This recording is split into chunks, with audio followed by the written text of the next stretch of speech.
4 novembre dernier, l'hypermarché de Fouriane était ravagé par un torrent de boue causé par un cours d'eau voisin. Mais 2 mois plus tard et après 10 millions d'euros d'investissement, une réouverture se dessine au mois de mars pour les salariés et les milliers de clients. Emilia Rodeau, Daniel Bansard.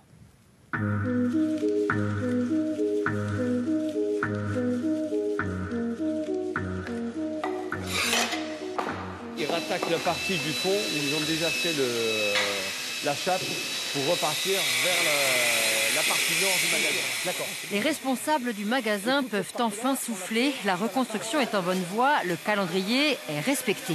Actuellement sur le chantier, 10 entreprises se côtoient. Elles seront 40 au plus fort des travaux à la mi-février. Des réseaux informatiques aux 8000 m² de carrelage. Il faut tout refaire. L'ensemble des équipements du magasin, aussi bien les équipements de froid, les gondoles, l'informatique, l'électricité, la téléphonie, tout a été endommagé lors des intempéries et nous n'avons absolument rien pu récupérer. Ce 24 novembre, c'est un torrent de près d'1 mètre de hauteur qui a dévasté le magasin. Quand l'eau s'est retirée, il a fallu déblayer les tonnes de boue et de marchandises gâchées, évaluer les dégâts énormes en surface comme en sous-sol et trouver les moyens de rebondir. Donc là, on va voir notre deuxième entrée, en fait, elle est là. Pour attirer la clientèle et retrouver les 68 millions d'euros de chiffre d'affaires de 2015, la direction a entièrement revu la surface commerciale. L'investissement dépasse les 10 millions d'euros. On a, j'ose dire, profité de ce malheur pour repenser la totalité de notre magasin. Repenser la totalité du magasin en confort client, en confort pour nos équipes également, en rapprochement de clients et en contact client. Et au niveau du phasage des implantations, on est OK là-dessus ou pas? Le directeur se préoccupe du phasage et pour cause, c'est ce qui évite de crouler sous les stocks de marchandises. L'aménagement du magasin et le remplissage des rayons doivent se faire en même temps.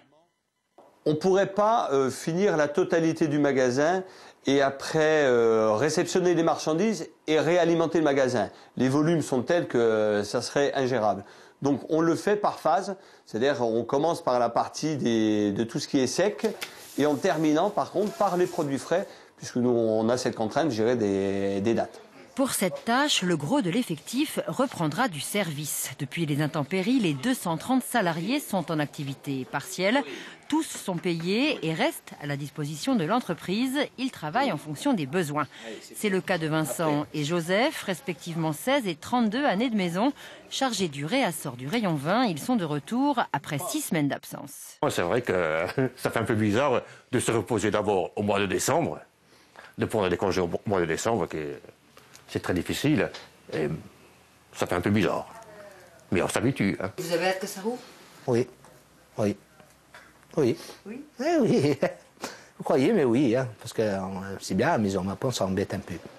La réouverture de l'hyper est aussi très attendue par la quarantaine de commerçants de la galerie marchande. Moins d'une boutique sur 2 a pu reprendre une activité boostée dès le mois dernier par des promotions. Vu que nous sommes en promotion depuis qu'on a ouvert après les inondations, on a du monde, on a une clientèle fidèle. Bon, après les gens viennent quand même. Bon, on peut pas dire que ce soit le top parce que bon, au niveau ambiance, c'est quand même assez tristouné. Il n'y a pas l'émulation qu'il y a quand la galerie est ouverte. C'est lui qui emmène du monde. Même si vous avez des clients qui ne font pas les courses au géant, mais la plupart du temps, ils passent, ils regardent un pull. Vous voyez ce que je veux dire? Normalement, ça marche comme ça.